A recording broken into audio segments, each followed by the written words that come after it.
Манай гишүүд маань 62 гишүүн Лүндэ Жанцсан тэргүүтээ 62 гишүүн үндсэн хуулийн нэмэлт өөрчлөлтөд өргөн барьсан л да. Тэр эдний өргөн барьсан төслийн 19-ийн эштрэх 1-р зүйл дээр нам иргэдийн улс төрийн хүсэл зоригийг илэрхийлж улсын хэмжээнд үйл ажиллагаа явуулна гэд байж байгаа. Улсын хэмжээнд. Улсын хэмжээнд үйл ажиллагаа явуулна гэдгийг манай Баасанхүү гишүүн өөрөө дэмжиж гарын үсгээ зураад өөр олон гишүүд маань дэмжиж явж байгаа. Энэ заалт яг хэвээрээ байж байгаа. Энэ заалтын эхний хэсэг нь буюу нам үндсэн хуулийн 10 дугаар зүйлийн 16 дугаар зүйлийн 10 заасны дагуу байгуулагдаж улсын хэмжээнд үйл ажиллагаа явуулна гэж өөрчлөгдсөн. Бусдаар гишүүдийн өргөн 62 гишүүний өргөн барьсан төсөлтөөр ч улсын хэмжээнд үйл ажиллагаа явуулна гэж байж байгаа. Одоо ажлын хэсэг төрийн байгуулалтын байнгаар дэмжсэн санал дээр ч улсын хэмжээнд үйл ажиллагаа явуулна гэж хэвээрээ байж байгаа. Энэ юус өөрчлөгдсөн байхгүй. Гэнтхэн одоо өөр хүний саналаар өөрчлөгдсөн юм шиг одоо мушгиж тайлбарлаж одоо яриад их жоохон зохимжгүй байна. Бид нар өөрсдөө 62 гишүүн гарын үсэг зураад улсын хэмжээнд үйл ажиллагаа явуулна гэж гарын үсэг зурцсан шүү дээ. Энийг одоо гинт өөрхөн оруулаад ирсэн юм шиг л яриад байх юм. Энийг улсын хэмжээнд үйл ажиллагаа явуулна гэдгийн цааталт нь юу байгаа юм бэ гэхээр бүтэц зохион байгуулалт сум баг болгонд нэгжтэй хороотой одоо юу гэдгийг бүтцтэй болох яриад байх шиг байна. Бодлого хөтөлбөр улсын хэмжээнд үйл ажиллагаа явуулах бодлого хөтөлбөртэй явна гэсэн агуулга үүний цаана агуулгадж байгаа. Энийг та бүхэн бас ойлгооч.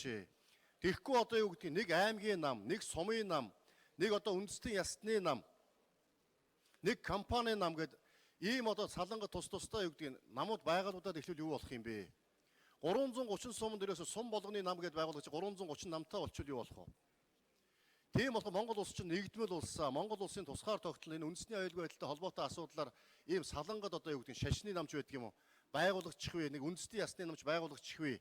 Нэг сумын нам байгуулагч, компани нам байгуулагч гэдэг үүднээс л улсын хэмжээнд гэж тодтож өгч байгаа.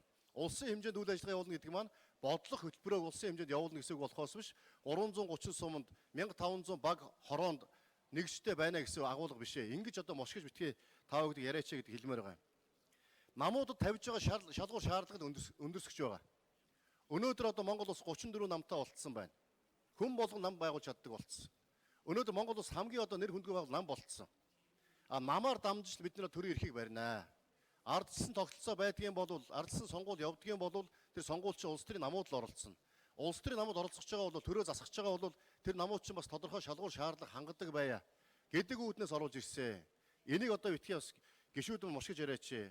Үндсэн хуулийн 16 дугаар зүйлийн 10-т юг заасан бэ гэхээр нийгмийн болон өөрсдийн ашиг сонирхол үзэл бодлын үүднээс нам олон нийтийн бусд байгууллага сайн дураар эвлэлд нэгдэх хэрэгтэй.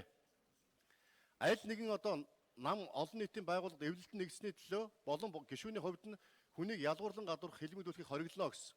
Энэ үндсэн хуулийн суур хүний эрхтэй холбоотой заалтын хүрээнд намаа байгуулаараа гэхдээ байгуулагдсан нам чинь улсын хэмжээнд бодлого хөтөлбөрөөр хэрэгжүүлэх үйл ажиллагаа явуулах ёстой шүү гэдэг агуулгаар л орж ирж байгаа.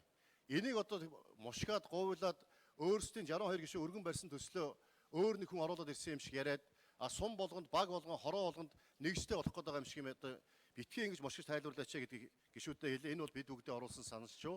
Цаатлын агуулга бодлого нь юм байгаа шүү гэдгийг та бүхэнд бас хэлье. За эрхэм гишүүн Жалавсүрэнгийн Бацаандаа үг хэлнэ.